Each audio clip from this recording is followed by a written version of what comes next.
Welcome to the Coach by God Entrepreneur podcast, where I dive deep into the challenges and triumphs of building a successful coaching and or consulting business. I'm your host, Denise Milianta, and today I want to tackle a topic that hits close to home for many coaches, including myself, overcoming the mindset blocks that hold us back from fully embracing and promoting our businesses. Let's start with a question that might make you squirm a little.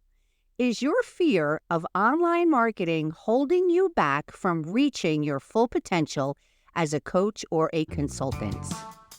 Hey coach, welcome back to the Coach by God Entrepreneur Show. I'm Denise Milianta, self-proclaimed mama bear of the coaching industry, certified professional coach, mentor, consultant, tech trainer, and a faith-fueled business maven with a knack for turning chaos into gold. If you are ready to leverage your hard-earned coaching certification, get clarity, create ripples in the marketplace, build a business that glorifies God, and make money, this podcast is for you. You can find out more and connect with me over at denisemilianta.coach. Ready to dig into today's show? Get ready for a dash of sass, a sprinkle of wit, a dose of wisdom, and a whole lot of no-nonsense strategies that will transform your life and your business. Let's go. Welcome back. In today's episode, I will provide you with 3 key takeaways. First one, how to reframe marketing as a service. Number 2, leveraging your personal network. And number 3, what you should be embracing rather than perfection.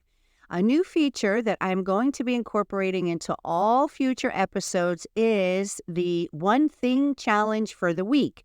These will be simple, actionable strategies that you can implement right after the episodes. So be sure to listen to the end. Okay, I'm going to ask the question again. Is your fear of online marketing holding you back from reaching your full potential as a coach?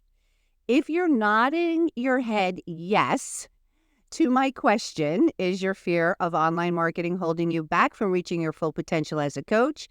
You are not alone. Many coaches and consultants believe that marketing their services online is pushy, inauthentic, or simply not for them. They worry it might compromise their integrity or make them appear desperate for clients. Now, I get this. Full disclosure, I have been there. For many years, I resisted promoting myself online, thinking it would somehow diminish the value of my coaching. I relied solely on word-of-mouth referrals, believing that this was the, pure way to grow my business. The result, I struggled to find enough clients and felt constantly stressed about the income my business was bringing in. Now, here's the truth bomb I want to drop today.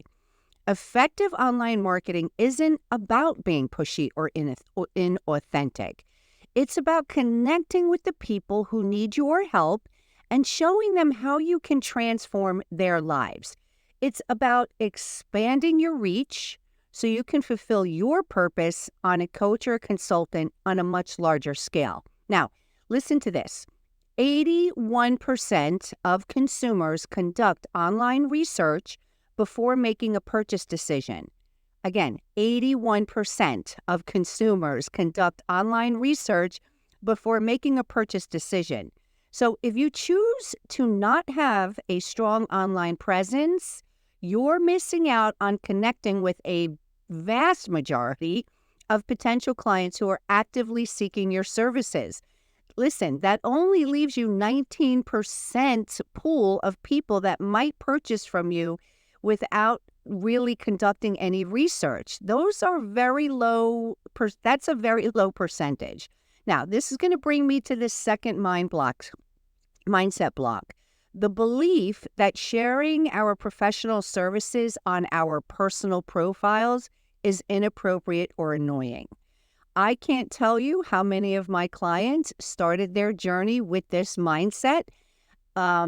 I'm happy to report that after about 60 days on their own, they did realize the importance of this and did shift their mindset. It wasn't easy, though. It's a tough mindset block, okay?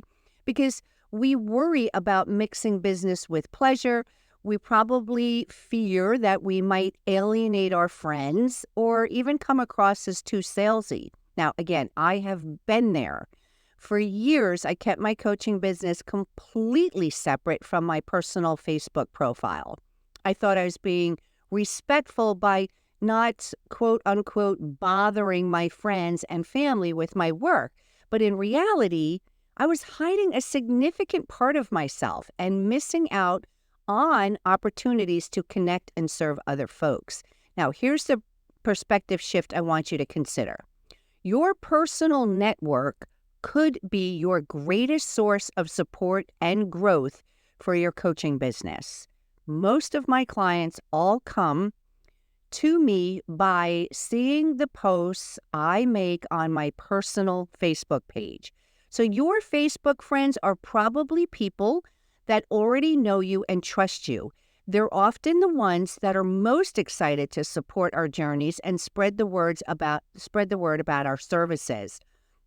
Studies show that people are 71% more likely to purchase based on social media referrals. So by not sharing your coaching business or your consulting business with your personal network, you are potentially missing out on the most powerful marketing tool. And that is word of mouth recommendations from people who already know you and believe in you. Now, I can almost hear some of you thinking, but what will my family and friends think of me if I start posting about my business?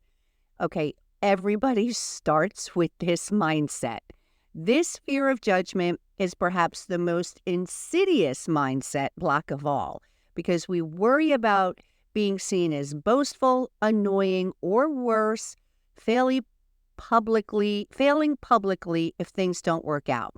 Another big worry is that we think that our family and friends will see us as fraud. You know, you probably have had those thoughts. What will they think of me? You know, I've been there and I know how hard it is. But here's the reality check. Most of the people in your life want to see you succeed. Your authentic sharing isn't just about promoting a business. It's about inspiring others with your passion and purpose. So by hiding your professional journey, you might be denying someone the very inspiration or help that they need. Sharing your business is not about proving yourself to others. It's about being true to yourself and your mission. Those who matter will support you, and those who judge likely would have regardless of what you post. So, how do we move past these mindset blocks and start embracing our businesses fully? I'm going to give you a couple of practical steps. So get your pen, jot these down. The first one is, if you reframe marketing as a service, it is a way to help more people find solutions they need. So rather than having that mindset that you're marketing, consider every time you post that you are performing or doing a service for others. The second one is start small.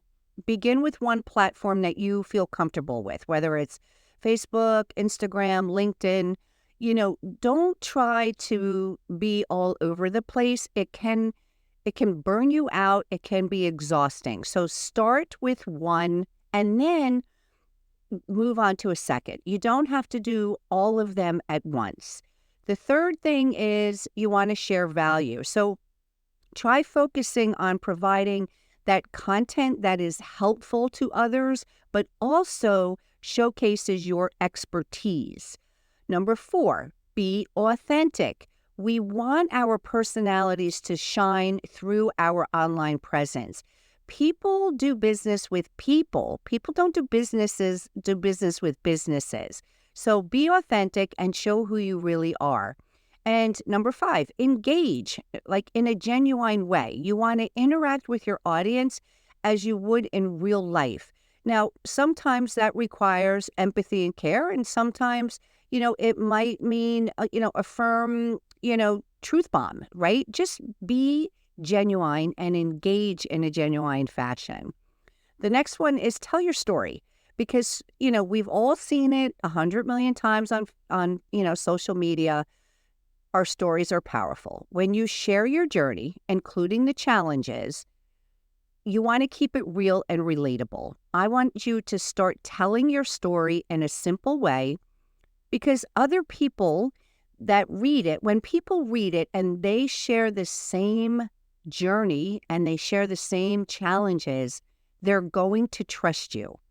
Also, the next one is celebrate all your client wins. Now, you have to do this with permission. You don't want to start broadcasting success stories without getting approval from your client. I like to do case studies, and I do get them approved by my clients. I don't do them often. I guess if I was new, I would, do more and more case studies.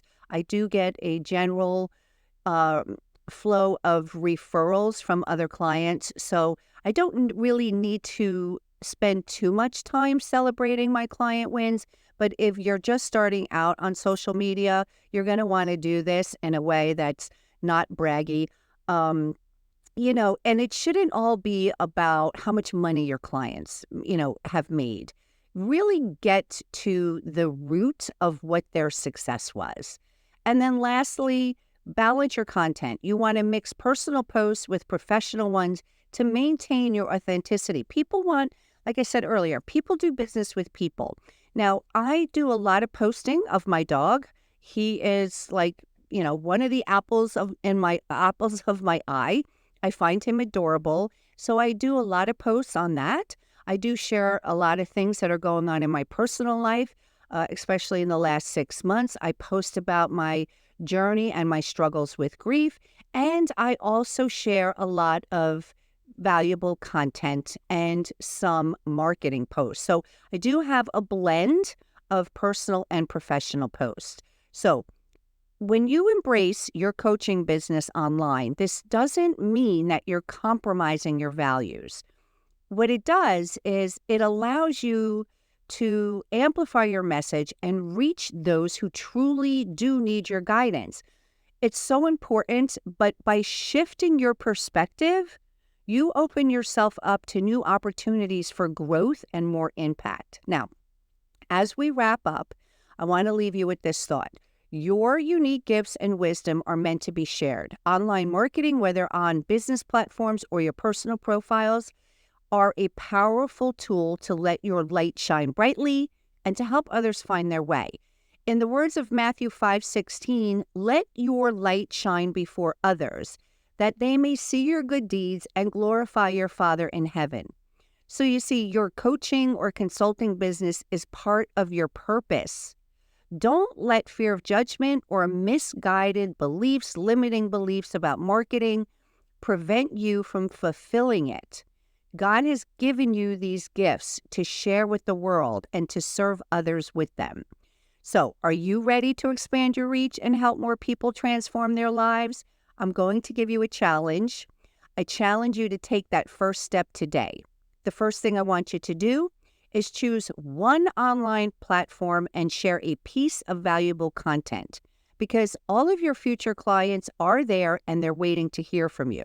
All right, I hope you grabbed a pen. If not, now's your time to go get one, because I'm about to give you your one thing challenge for this week. I want you to create a value post for your personal Facebook profile, and here's how you're going to do it. The first thing you're going to do is think of one common challenge your clients face. The second thing you're going to do is write a short 3 to 5 sentence post offering a quick tip or an insight to address this challenge. And number 3 is end with an engaging question to encourage comments. And lastly, I want you to share this post on your personal Facebook profile within the next 24 hours. I'm going to give you a quick example. Okay, feeling overwhelmed? Try this. At the start of each day, write down your 3 top priorities. Focus on completing these before anything else. This simple practice can dramatically increase your productivity and reduce stress. What's your favorite productivity tip? Share it in the comments. See, it's that easy, right? Easy peasy. So remember, you're not selling, you're adding value. You're not selling, you're serving the people God has purposed you to serve. This small step is going to help you start overcoming those mindset blocks that I talked about in this episode. Give it a try. I do want to know how it goes. So as we close today's episode, I'd like to leave you with a powerful reminder from Scripture. 2 Timothy 1:7 tells us, "For God has not given us a spirit of fear and timidity, but of power, love, and self-discipline." Remember this as you move forward in your coaching and consulting journey. You have been gifted with the power to make a difference, the love to serve others, and the self-discipline to build your business. Do not let fear hold you back from embracing your calling fully. Well, I hope you enjoyed today's episode of the Coach by God Entrepreneur. If this blessed you, please hit the subscribe button and leave me a review. I would be truly blessed if you shared this podcast with another coach. And remember, success in coaching is not just about what you achieve, but who you become in the process. Tune in for more insights and actionable strategies in my upcoming episodes. Stay connected, stay inspired, and let God lead the way to your coaching greatness.